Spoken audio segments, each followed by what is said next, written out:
Good afternoon. My name is Scott Redler, Chief Strategic Officer at T3Live.com. Welcome to today's recap. It is Tuesday, definitely interesting day. Futures were down 8-9 handles, and off the bat, feels like the computers know exactly what to do with these pivots. Anybody who was thinking they could be short there probably got a little pushed around because we went back above the 2-day low. So if you were short, maybe you covered. If you're looking for a long, you bought. Then we went above the 2-day high. And basically, I guess, if you were short for days or short even from yesterday, you probably had a cover because who knows how high you can go before finally coming back below and then closing near the lows of the day. So, in my world, that's called the red dog reversal, and that's a spot to, if you've been long and in risk, a spot to reduce some risk. And it's also a signal that if you've been waiting for your short setup, even though it's hard with earnings coming out like Intel, JP Morgan, CSX, some of the other ones, I'm in here, so I have no idea what's going on out there. You have to take some risk if that's what you're waiting for. If you look here at the chart of the SPX, you will see that this was your 7-month range, finally breaking below the 8 to 21-day moving average into this apex and then below the 200-day, below the channel, and boom, that was your downside. Then what did we have here? We had your 824 low. Then you had your red dog reversal double bottom. And then another one on that jobs report right there. Then we crossed the pivot for potency, for strength. And then what did we do? Came up to here, wasn't sure how we would digest, then put in a little bit of a low to trade against, which was your 1971. Took it out last Thursday, went a little bit above it, and basically stalled in front of the 200-day there. So the question is, what's next? So, this right here, okay, is what you call a red dog reversal. It's a good explanation. I can give it right now because basically just say you were short here or you were short there and you didn't cover here, or you were short into pressing this and you've been rolling it up, okay, and then you go through a prior 2-day pivot like, oh my God, I better just get out of the way, because who knows how high we go. Basically, boom, that's your rubber match spot. And just say you were looking to be long because we just had 2 inside days and we're taking out this 2018, 2020, and you think we're going to 2030, 2060, that's a spot to get long. So when you reverse, people need to get back in short. People who added to their longs get out, and that's what creates, this candlestick. Okay, but the question is, what's next? At this point, you would think that maybe we get a retest of the 50-day moving average. I guess we'll see how we open tomorrow. You would think that maybe, after a move from, 1871 to as high as, 2022, that perhaps there's a little bit of downside follow through. But we shall see. We're in earnings season. Anything could happen. At this point, I came in long, probably 6-7 longs, and I leave with none of them. I'm actually short a little bit of spiders. I'm in about a tier 1. I was in a tier 2 once we went back below, this little spot, and thinking that actually, it's a little bit lower than that, below that, what was that, 210. Didn't get paid that much, but, better than being caught. So my thesis was with the futures down 8 to 10 handles, what could we do off the open? I came in long a little Amazon, long a little Facebook, long a little Google, and long a little Twitter, and I was like, oh, this could be painful. But once you saw the market regroup, those things went green first, gave a push, and they wound up being good trades. They came off highs, but, all in all, these patterns still look pretty good, so that's why you can't be thinking so bearish. This triggered above this 680 buy price, right? 680 buy price or 678, that's your pivot. You also were negative. You could have bought it down $3, added there, and then sold into strength.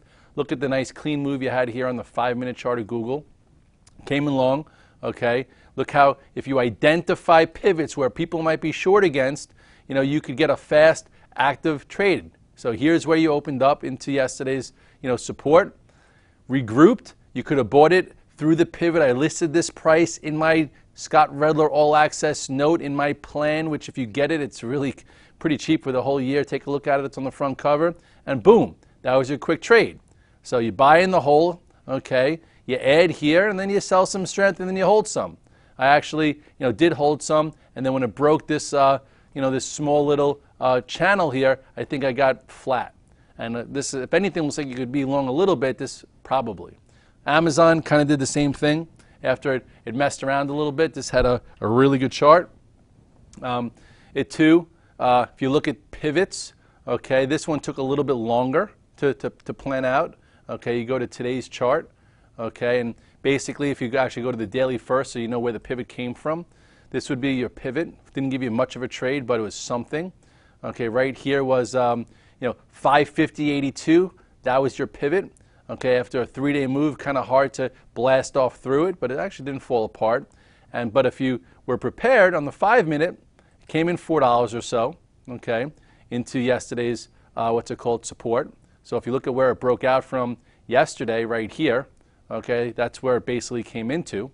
Okay, you could have bought support and then came back up, hovered. This is when we pretty much focused on it, and then it broke above this 550.82. It didn't give you much of a move, but gave one is almost to 553. So a little bit of a move there.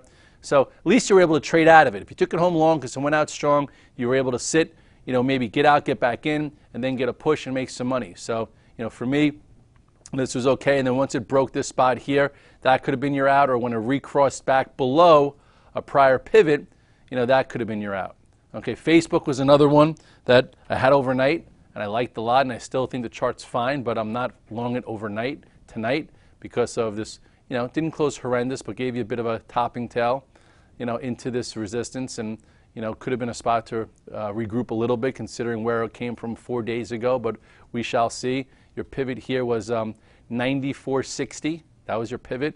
Went as high as what? Went as high as 95.37. So did go about 70 cents higher than that, and it was negative. It was down 50 cents. So if you said, okay, what did Red Dog say in his note? Red Dog said that high beta was really strong yesterday. That's the first group to look at to see if they can go green and push through levels. So you could have added a little bit in the first 15 minutes versus the low. Could have went from red to green. Great trade. Could have pushed through a prior high, another trade, and then sold some strength and then figured it out. You look at Facebook, you go to the 5-minute again, and you'll see pretty clean move. Okay, clean move from the open. All right, so if you were planning to do it, you could have waited. This is where it broke out from yesterday. So you go get your little line. This was yesterday's move. Okay, let's grab the line right here. And where did it come back to and retest? Oh, look at what a quinky dink. It came back and retested where it broke out from the prior morning. So that could have been your buy spot, and then came back up to the top of resistance, and then it crossed above it. So it could have been like buy spot number 1 when it filled the gap, buy spot number 2, and then sell some strength. And then if you want, you say, okay, maybe this continues higher, maybe it doesn't, maybe it has a nice bull flag to continue, but once it breaks this, you get out. Once it broke this, I got out of a little bit, and then I think I got stopped out right around here from the gym, because it shouldn't have came down, in my opinion, this far. And wound up coming in, it didn't fall apart, but still came in a little bit more than I would have thought. But anyway, with the plan, with the down move in the futures and watching the S&P regroup and get back above 258, the best in breed goes up first typically. So here is boom, and then boom. So you could have made some nice cash flow and then trailed out of the rest of it. Apple still is having a bit of problems here. Gave you a push and then held up in the afternoon, but didn't do anything special. There's still a whole lot of nothing going on here. Okay, we'll see, I guess, what happens with Intel if there'll still be a whole lot of nothing or it gets a little bit of a boost. This is your channel now that Apple's in. It's in the lower end of the channel while the market's in the upper end of its lower channel, so that shows you weakness. So nothing too compelling about Apple right now. Tesla was a great trade off the bat. I was not thinking to be looking for a Red Dog reversal in Tesla, but you know what? It's been so battered and bruised, and someone said, oh, look at Tesla. In the first 5 minutes, it was almost green, so I bought it when it did this little Red Dog reversal and made 3-4 points and didn't take it home long, but maybe with a little bit of sideways action, it clears this and gives you another potential trade. But all in all, not a bad trade. Crossed above this, 215, you could have put your stop in at 211, $4, and made $4, I guess 1-to-1. But all in all, it happened quick. You want to see how quick it happened? Look at the 5-minute chart. You'll see. Look at this bottom tail. Okay, right off the bat. Okay, so basically, as this was the first one going green, well before the market, that was your signal that it's oversold enough to bounce. I bought some, and then right here is when it actually looked even better. Then you could have been a buyer at 217-ish and had to move up to 220-ish, and that's that. Okay, and then it got very wishy-washy for the rest of the day. But there was a fast and furious move if you would have seen the pin action off the open. Sometimes that's good, sometimes it doesn't work out, but this time it worked out. And if you had your 215, once it recrossed there, you buy here, stop there, and sell some strength. and then you could still be long a little bit if that's what you wanted to do. So, just in general, the oil also held that pivot at 47 and then rallied and then sold off. There's, you're looking at some of these charts, and to me, I'm a little bit more skeptical, at least from this spot. You look at oil right now, and it did have this somewhat of a breakout move, but it's definitely in jeopardy of somewhat of a breakout failure. It's now below this spot. Okay, it's also semi below this spot that I was looking at. So that to me, is a little bit troublesome. It's still not in the bottom end of this range to fall apart, but you would have expected better pin action here, in oil itself if it was going to hold here to go higher, but commodities are a little whippy. XLE, if you're still short, trickling down a little bit, after a move from breaking this descending channel here. Okay, this is one spot of support, and here's pretty much where it has to hold to be any good. The 8 days is what it's been above for like 7 sessions. So if you were shorted, maybe you cover into here. If you're looking long, I would look for a little bit closer to that spot. This sector has had so many false breakouts, and this one gave you a little bit more, not false breakouts, false bounces. This one gave you a little bit more of one. This was one area we talked about. This was your second to third, and I hit that one and stopped. So if this is going to continue at all, you would think, this area is what needs to hold, and we'll see how we open tomorrow. And right now, all you know is 67.15 is your pivot, from today for the XLE. You can match that up with CVX. You can match it up with XOM. Pick and choose what oil names you want to trade. They all are pretty weak today, which is what people wanted, right? Too far, too fast. If you rode it long and sold it early, you wanted to buy a pullback. Well, we're getting close to see if it's a viable pullback. So maybe we'll see how we open tomorrow. If we gap up huge, I missed it. If we, open up lower, then we'll see if it's viable or not. The bios, which we talked about being a very weak sector, definitely seems vulnerable. Going into the Democratic debate, I don't know if it's too easy to be short, because everyone's thinking that they're going to blast prescription pricing, etc. Here's your head and shoulders top. Remember this in the IBB right here, left shoulder, head, right shoulder, neckline. Here was your ascending channel. And this was your double bottom, and look how close to this area it is. This is showing a lot of relative weakness. Still, not really acting well, as far as, let me move this up, as far as, most other sectors. And it did try and peek its head above this and failed and closed on the dead lows. And, here's that 297 support. It looks definitely more like a short than a long, below every moving average. So if you had to do something in the IBBs, it would probably be short versus long, but again, the debates tonight, not too many people are thinking that, but we'll see. Anyway, this is giving some fuel that maybe we get a little bit of downside in the overall indices, considering that the oscillators are still probably like plus 20-ish. We're not like where we were on Monday when we were plus 55, giving you a lot of reasons to, not be buyers. But at plus 20, it's working it off. Maybe we get back to neutral, and if we get back to neutral, maybe we'll be back at somewhere around the 50-day in the spiders and the 50-day in the spiders. If you go back here, is right here. Like, look at this, small red dog reversal. The good book says after a big run, try and be a little short here, which is why I'm short. After a big move like we've seen, here was your red dog reversal on the jobs number, big move, and now we'll see if we get a little follow through. A little follow through would be nice. Into this, maybe I cover. Into this in the coming weeks, maybe a good buy, and then perhaps we try and rally again. But from here to here, closing below this little 2-day range, you would think you could be short a little bit, at least versus that high, and if it opens up and trades through it, it is what it is. But here's your small topping tail in the spiders around that pivot, and closing below the 2-day range shows you a little bit of downside power. So I guess we'll see what is next there. So with that being said, you have the Russell also with an outside day where it traded above the 2-day pivot and then closed well below it, engulfing this. So this is already at the moving average, so you would think that maybe this can go a little bit to the downside. This played catch up quickly to the upside and now made a lower high versus that. So we'll see if it comes in a little bit. It wouldn't be even so bad if this came in and formed like an inverse head and shoulders pattern where you have a left shoulder. This could be your head, okay, and it could be kind of healthy if it came into like maybe around here, and and then all of a sudden, you have some kind of pattern like this where you get a little bit of a move into the end of the year. But as of now, this is the candle here. This candle says if you're long from this red dog reversal down here, you take a little bit off. So the Russell and the bios definitely a little weaker than the S&P, and we'll see if the S&P plays catch up to the downside. I guess we'll have to see what Intel, JP Morgan, and CSX do. What else is going on here? Gold, what did you do today?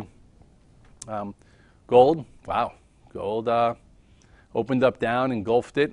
I don't know, right into the 200-day this time. I wouldn't be so cute shorting in front of the 200-day. Yesterday I said that you should be taking some profits after a big move, but it did not fall apart again. There are some buyers in gold.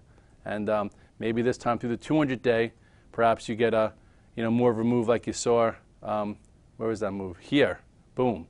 Went through the 200-day and squeezed the bejesus out of people before coming back down. And this time here could be a little bit different. Maybe this even gets up to this spot if it really wants to. So anyway, just be careful going against this grain here, because this is a pretty big level. If this goes through it, there are a lot of people that are going to have to cover that don't believe in this trade. I'm not such a believer or a gold bug, but technically, I follow it. Now it's above the moving averages, knock on the door of the 200-day. You could definitely see a bit of a move, so just be careful. You might not want to be long it, but if you're still short it and you've made a lot of money, just be a little bit careful, because it could go to this 117.5 if it explodes through this 112 or so. And that's really it. We'll see what happens. Today the oscillator came down. Few signals to take some more risk off. We pushed through the upper end of the range, came back below, gave a small red dog reversal in the spiders, a bigger one in the Russell and the bios. Not a lot of volume, so it's it's hard to sink your teeth in there, especially when you have earnings. So things are going to whip around based on that. So if you want to be lighter, okay. But overall, this would be healthy if we could see a move down to the 1985 or the 1970 in the SPX before regrouping and maybe going again. Because again, that move that happened was so fast and furious that most people, I think, lost more short and were mispositioned for the long. So a pullback, can be helpful.